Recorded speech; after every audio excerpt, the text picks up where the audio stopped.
که وروسته بله کومه ګناه ډیره لویه ده. رسول الله راته ویلې چې اولاد دې د لږې د ویرې ووجنې.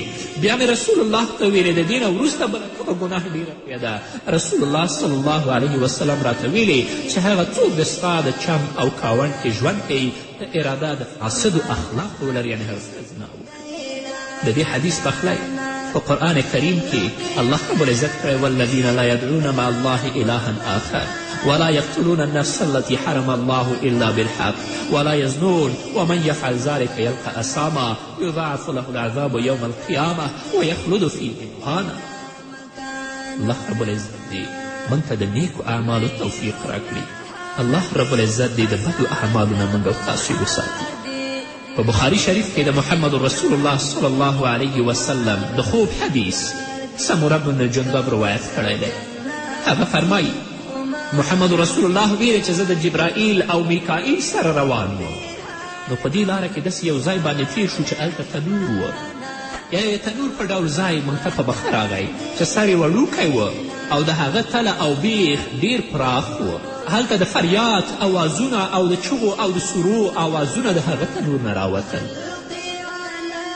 رسول الله صلی الله علیه وسلم فرمایي چې کله موږ ور وکتل په هغه تنور کې یو لوڅ سړی او یوه لوڅه پرته وه. د تنور د لاندې خوا څخه د اور لمبې راپورته کېدلې چې کله به د هغه اور لمبې او تاو دوی ته راغی راپورته به شه، د هغه نه به دوی چیغې وهلې، فریاد به یې کوه او بره وتلی هم نه شول. رسول الله صلی الله علیه وسلم فرمایي چې ما د جبرائیل علیه الصلاة وسلام نه پوښتنه وکړه، ورته مې ویلې چې یا جبرائیله دا څوک دي؟ من هؤلاء؟ جبرائیل علیه الصلاة وسلام راته ویل چې دا زناکار او زناکار، دا د زناکارو سړیو او د زناکارو ښځو عذاب دی. د قیامت پر ورځې پورې به دوی په عذاب کې اخته وي. الله به دوی په دغسې عذاب کې اخته کړي وي. حضرت عطا رحمه الله هغه فرمایي چې د دې آیت تفسیر لها 7 ابواب، چې الله د جهنم صفت کوي وایي چې هغه لپاره 7 دروازې دي. حضرت عطا د دې تفسیر کې وایي چې د دوزخ 7 دروازې دي. د ټولو څخه غمجنه، ګرمه، دردونکې او سپکوونکې دروازه د هغه د زناکارو لپاره ده چې د پوهې سره بیا هم زنا کوي او په فاسدو اخلاقو باندې اخته وي. الله رب العزت دې په موږ باندې رحم وکړي. الله رب العزت دې موږ هغه اعمالو ته وهڅوي چې هغه باندې الله زموږ نه راضي کېږي. مکحول دمشقي رحمه الله فرمایي چې په دوزخ کې به دوزخیان یو ډېر بد بوی حس کړي. دوی به وایي چې تر اوسه پورې د دې څخه بد بوی موږ نه و حس کړی، اوسه زموږ پوزو ته نه و راغلی، دا د چی بوی دی؟ ملایکې به ورته وایي چې دا د زناکارو ښځو بد بویي ده چې دوی جهنم ته راغورځېدلي دي. د هغو د بدبویي د وجې نه دا بدبویي ده چې نن په تاسو باندې او د دې یاد په هغو 10 آیتونو کې دی چې الله رب العزت موسی علیه الصلاة وسلام ته لیکلي چې ولا تسرق ولا تزنې فحجب عنک وجهي، غلا مه کوه، زنا مه کوه، که نه ستا نه به د خپل مخ پټ کړم، یعنې خپل ذات نه به په خپل مخ به پرده واچوم. الله دې په موږ رحم وکړي. قدرمنو اورېدونکو اوس به راشو دمې ته، د دمې نه وروسته زموږ خپرونه دوام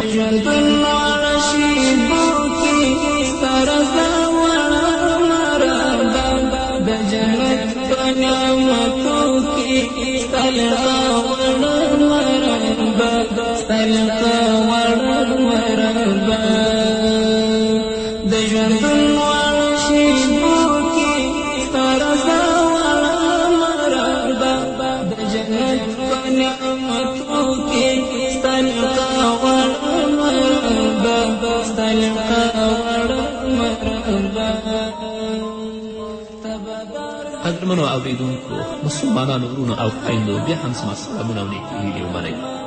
رسول الله صلی الله علیه وسلم فرمایي ابلیس شیطان هره ورځ په ځمکه کې خپل لښکرونه خپروي او بیا ورته وایي که په تاسو کې چا ډېر مسلمانان بېلارې کړل د هغه په سر به زه تاج کیدم.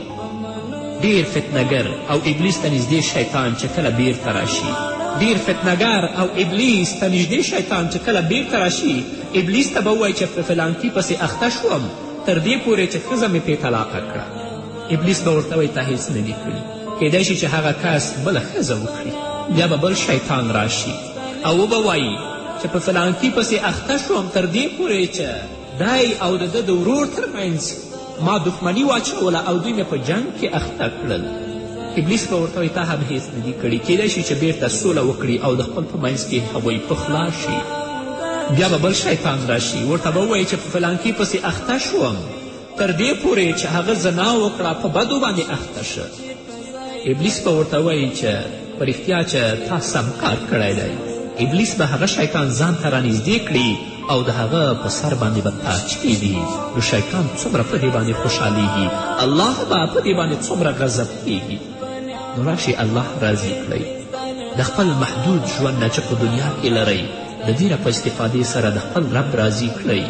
شیطان مه خوشحالوئ، د دنیا په مادیاتو باندې مه خوشحاله کیږئ چې الله رب العزت به ذلت د دنیا او ذلت د آخرت ستاسو په برخه کړي. پیغمبر علیه السلام فرمایلي چې په رښتیا ایمان جامې دي، ایمان جامې دي د الله چې څوک یې خوښ شي دا جامې ور واغوندي، خو کله چې هغه کس زنا وکړي الله به بیرته ورڅخه وباسي. او که د دې بد او فاسد اخلاق نه توبه وکړه په اخلاص او په صداقت سره الله به بیرته ور واغوندي. ایمان جامه ده، الله یې ور هغوندي هغه چاته چې د الله خوښوي، او چې کله هغه په بدو او په فاسدو اخلاقو باندې اخته شي الله به دا جامې بیرته ترې وباسي تر څو چې هغه توبه وباسي د زړه نه په اخلاص او صداقت سره چې الله بیرته ور واغوندي. همدارنګه محمد رسول الله صلی الله علیه وسلم فرمایي، دا حدیث ده چې ابن جوزي په خپل موضوعاتو کې دا رانقل کړی. رسول الله فرمایي یا معشر المسلمین اتقوا الزنا فإن فيه 6 خصال 3 في الدنيا و3 في